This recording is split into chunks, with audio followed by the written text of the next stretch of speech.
লড়াইয়ে থাকার ঘোষণা দিয়েছিলেন যুক্তরাষ্ট্রের বর্তমান প্রেসিডেন্ট, কিন্তু প্রথমে নিজে তৃতীয়বারের মতো করোনা ভাইরাসে আক্রান্ত হওয়া এবং প্রতিদ্বন্দ্বী ডোনাল্ড ট্রাম্পের ওপর হামলার ঘটনার পর সিদ্ধান্ত পরিবর্তন করেন বাইডেন। গত 21 জুলাই 81 বছর বয়সী এ নেতা সোশ্যাল মিডিয়ায় ঘোষণা দেন তিনি আর নির্বাচন করবেন না। তার পরিবর্তে হোয়াইট হাউস দখলের জন্য লড়বেন কমলা হ্যারিস।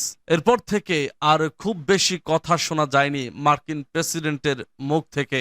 অবশেষে গত বুধবার সিবিএস নিউজকে দেওয়া এক সাক্ষাৎকারে নির্বাচন থেকে সরে দাঁড়ানোর কারণ জানিয়েছেন তিনি। সাক্ষাৎকারটি রোববার প্রচার করা হয়েছে। সেখানে বাইডেন বলেছেন, যখন আমি প্রথমবার অর্থাৎ প্রেসিডেন্ট প্রার্থী হিসেবে লড়েছিলাম, আমি নিজেকে একজন ট্রানজিশন প্রেসিডেন্ট ভাবতাম। এখন আমি বলতেও পারি না আমার বয়স কত, এটি মুখ দিয়ে বের করা কঠিন। এ সময় নির্বাচনে ট্রাম্পকে হারানোর উপর গুরুত্ব আরোপ করেন এ ডেমোক্র্যাট নেতা। তিনি বলেন, প্রেসিডেন্ট হওয়া একটি মহান সম্মানের বিষয়। আমি মনে করি আমি যা পারি তা করার জন্য দেশের প্রতি আমার একটি বাধ্যবাধকতা রয়েছে। আমাদের অবশ্যই ট্রাম্পকে হারাতে হবে। নির্বাচনের পর 2025 সালের জানুয়ারিতে যুক্তরাষ্ট্রের নতুন প্রেসিডেন্টের হাতে দায়িত্ব তুলে দেওয়া হবে। সে সময় শান্তিপূর্ণভাবে ক্ষমতা হস্তান্তর হবে কিনা জানতে চাইলে বাইডেন বলেন, ট্রাম্প যদি হেরে যান তাহলে আমি শান্তিপূর্ণ হস্তান্তরের ব্যাপারে মোটেও আত্মবিশ্বাসী নই। তিনি যা বলেন সেটাই করেন, অর্থাৎ আমরা নির্বাচনে হারলে রক্ত গঙ্গা বইবে। এ ধরনের যত কথা ট্রাম্প বলেছিলেন সেগুলো করার জন্যই বলেছিলেন। এদিকে রাশিয়ায় ঢুকে আক্রমণের কথা স্বীকার করলেন জেলেনস্কি। সীমান্ত পার হয়ে রাশিয়ার ভূখণ্ডে ইউক্রেনীয় সেনাদের বড় ধরনের হামলা করার কথা স্বীকার করেছেন ইউক্রেনের প্রেসিডেন্ট ভলোদিমির জেলেনস্কি। 2022 সালে যুদ্ধ শুরুর পর এই প্রথম রাশিয়ার পশ্চিমে কুরস্ক অঞ্চলের 20 কিলোমিটার অভ্যন্তরে প্রবেশ করেছে ইউক্রেনীয় সেনাবাহিনী। সেখানে বর্তমানে হাজার হাজার ইউক্রেনীয় সৈন্য রুশ সৈন্যদের বিরুদ্ধে ব্যাপক যুদ্ধ করছে। শনিবার জাতির উদ্দেশ্যে দেওয়া ভাষণে এসব তথ্য জানান জেলেনস্কি। ব্রিটিশ সংবাদ মাধ্যম বিবিসি বলছে, রুশ ভূখণ্ডের ভেতরে ইউক্রেন তার অভিযান শুরু করার 5 দিন পরে জেলেনস্কির পক্ষ থেকে এই স্বীকারোক্তি সামনে এসেছে।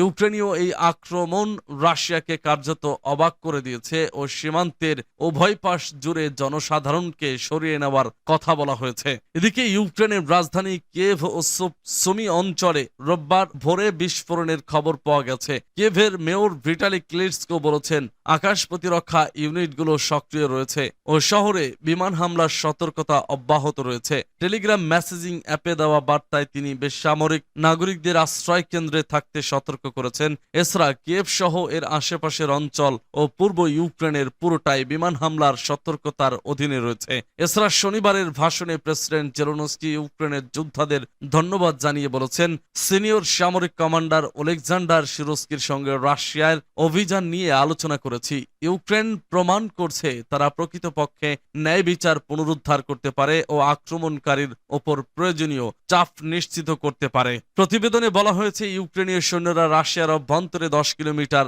এরও বেশি এলাকা জুড়ে লড়াই চালিয়ে যাওয়ার পাশাপাশি আঞ্চলিক একটি শহরও দখল করার চেষ্টা করছে। 2022 সালের ফেব্রুয়ারিতে ইউক্রেনে পূর্ণমাত্রায় রুশ আক্রমণ শুরু করার পর থেকে এটি এখন পর্যন্ত ইউক্রেনীয় বাহিনীর সবচেয়ে বড় অগ্রগতি। এছাড়া রোববার মাঝরাতে কুরস্কে কমপক্ষে 13 জন আহত হয়েছেন, যাদের মধ্যে 2 জনের অবস্থা গুরুতর বলে জানিয়েছেন এই অঞ্চলের ভারপ্রাপ্ত গভর্নর আলেক্সি সিরোনভ।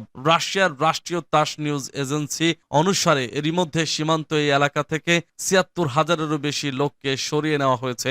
গভর্নর সিরোনভ রোববার বলেন, তিনি কর্মকর্তাদের বেসামরিক নাগরিকদের নিরাপত্তার জন্য অভিযান ত্বরান্বিত করার নির্দেশ দিয়েছেন। রাশিয়া বলেছে, ট্যাঙ্ক ও সাজোয়াত যান সহ ইউক্রেনের 1000 সৈন্য গত মঙ্গলবার সকালে কুরস্ক অঞ্চলে প্রবেশ করেছে। এরপর থেকে ইউক্রেনীয় যোদ্ধারা বেশ কয়েকটি গ্রাম দখল করেছে এবং আঞ্চলিক শহর সুৎজা দখল করে নেওয়ার হুমকি সৃষ্টি করেছে বলেও জানা গেছে। তবে সেখানে রুশ সেনারা সর্বোচ্চ প্রতিরোধ গড়ে তোলার চেষ্টা করছে।